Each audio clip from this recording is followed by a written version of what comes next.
এই শেখ হাসিনা ইতিহাস রচনা করেছেন, দেশ থেকে পালিয়ে গেছে, দ্বিতীয় দেশকে স্বাধীন করেছে। আজকে কোটা বৈষম্য আন্দোলনের যারা নিহত হয়েছে তাদের রুহে ধন্যবাদ। সম্মানিত নেতৃবৃন্দ, আমাদের মাঝে এসে উপস্থিত হয়েছেন বাংলাদেশ জাতীয়তাবাদী যুবদলের অন্যতম নেতা জনাব আহ্বায়ক যুবশক্তি দীর্ঘ শেখ জাহাঙ্গীর সহ অন্যান্য সাধারণ সম্পাদক এবং পৌর কাউন্সিলর জনাব বাবুল হোসেন।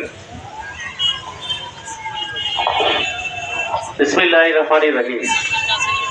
মাহফিল সিদ্ধ মাহফিলের শ্রদ্ধাভাজন সভাপতি এবং উপস্থিত সামনে উপস্থিত আমরা আজকে স্বস্তির নিঃশ্বাস নিতে পারছি। অনেকদিন পরে এই অবস্থান করছে, তারা কোর্ট থেকে বাইরে হওয়ার জন্য চেষ্টা করতেছে।